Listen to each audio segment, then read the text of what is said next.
7 types of people you need to avoid. Now, let's begin. Number 1. The chronic gossip. Everyone has a gossip lurking somewhere in their lives, thinking about that friend who can't stop stirring up conflict, or the coworker who's constantly talking about other people's personal lives. A gossip is someone who deliberately tears you down, but only behind your back. They'll never say anything bad to your face. They'll smile and pretend they're your best friend, and then talk trash about you moments after you leave the room. But what's in it for them? Well, for starters, they think it's entertaining. Gossips usually don't realize how much they're hurting other people. But even if they do, they probably don't care.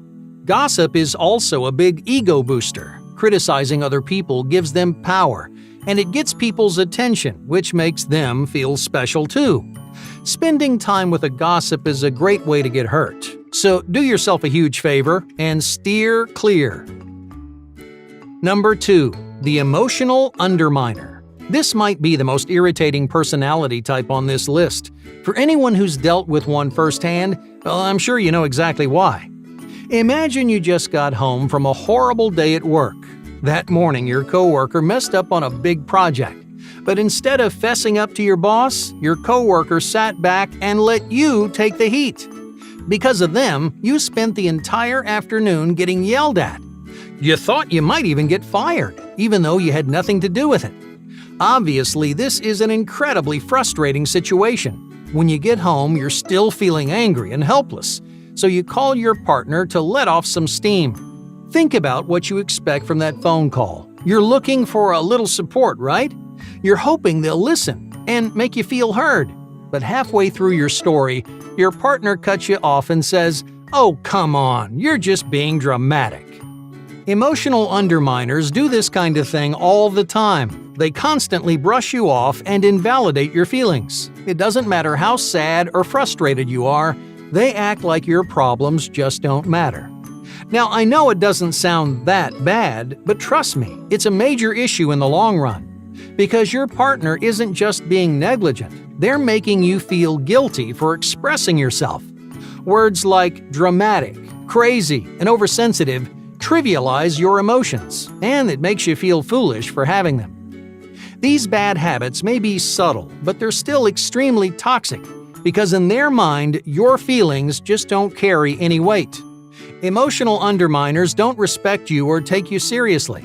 They might even think they're better than you. Most underminers treat your emotional intelligence like a weakness. Why? Well, because they struggle to express or understand themselves. Since underminers can't translate their own feelings into words, they make a habit of stepping on the people that can. So don't spend another minute getting stepped on. Whether it's your friend or your partner, get rid of the underminers in your life. Number 3. The sinking ship. Let's say you're sailing on the ocean when suddenly you run across a reef. The bottom of your boat gets torn apart and you barely manage to stay afloat. Most people would try to fix their boat, right? But instead, you turn around and go through that reef a second time. And then when that doesn't sink you, you do it again.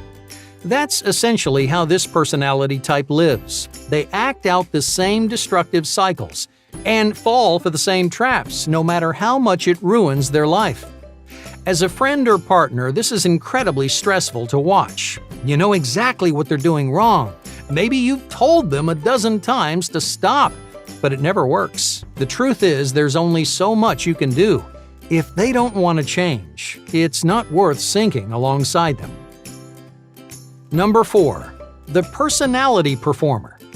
These people wear their personality like a mask. On the outside, performers seem polished and controlled. They might dazzle you with their charisma, flourish under the spotlight, or win the respect of everyone they meet. But none of it's for real. It's all a performance. Performers embody the phrase, "Fake it until you make it." To get what they want, they interact with the world using complicated fake personalities. Now, I say personalities plural because there's usually more than one. Many performers have a different mask prepared for every environment. One they wear to impress their friends. Another they use to intimidate their coworkers. You see, each mask is tailor-made for a specific kind of reaction, to grab people's attention, to feel more powerful, or just to blend into the crowd. Performers have no real problem treating their personality like a tool. If they need to become a completely different person, well, they'll do it without a second thought. But the biggest problem with this personality type isn't their flexibility, it's their complete lack of honesty with others and themselves. Performers spend so much time manicuring their fake personalities that they rarely get in touch with their real emotions. So most of them are extremely immature. If you manage to get a glimpse behind the curtain, you'll find someone who's selfish, childish, and almost always unhappy. So what went wrong? Performers don't pay nearly enough attention to their interior selves. They're out of touch with their genuine wants, needs, and goals. It takes a lot of time to develop enough confidence to share your interior self with the world. But performers never do. Instead, they're scared of letting down their walls. To a performer, nothing is more terrifying than being vulnerable. Some people become performers because they're worried about getting hurt. They use their fake personality like a shield to protect them from danger. Others perform because they're deeply unsatisfied with their real personalities. Each mask is an opportunity to be someone else, someone they actually like. If it wasn't obvious enough already, trust is something you'll never have with a performer. Bonding is almost impossible because you're not interacting with their interior selves. You're just talking to a mask. Number 5. The ball of nerves. Have you ever met someone who's constantly paranoid? I mean, no matter what they're doing, they always think someone's out to get them. If they fail a test, it's because their teacher hates them. If they get fired from their job, they insist that their coworkers were conspiring against them. These people don't think anything is their fault. Instead, they'll find 1,000 reasons why it's somebody else's.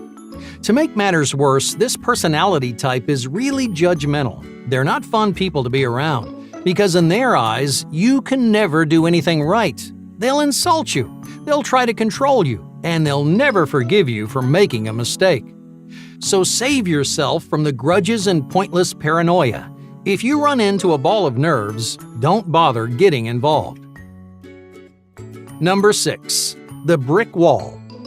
Have you ever heard the expression, "It's like talking to a brick wall"? Well, that's what you get with this personality type. They're terrible communicators, and they're notoriously distant. But that's not why they're toxic. You might have friends who are reserved and aloof, but they may find other ways to communicate and strengthen your friendship. The real problems start when a brick wall runs away. Instead of working through their problems, they completely avoid them. You might notice a brick wall pretending that their obvious issues just don't exist. But they do, and someone's got to take care of them. Unfortunately, that someone usually turns out to be you. The worst part is you can't even confront them about it. Brick walls hate hearing about their failures. If you tell them that they're in denial, there's a good chance they'll lash out. Now, I know on the surface it looks like brick walls don't have any emotions, but they do have a lot of pent-up frustration, and over time it can cause them and you a lot of unnecessary stress. Many brick walls become bitter, resentful people because they've been holding on to the same unresolved issues for their entire lives. Now, of course, it's not your job to solve their problems for them. If you know someone who acts like a brick wall, it may be the time to take a step back. Number 7. The puppet master. Finally, let's talk about the most extreme of our 7 personalities.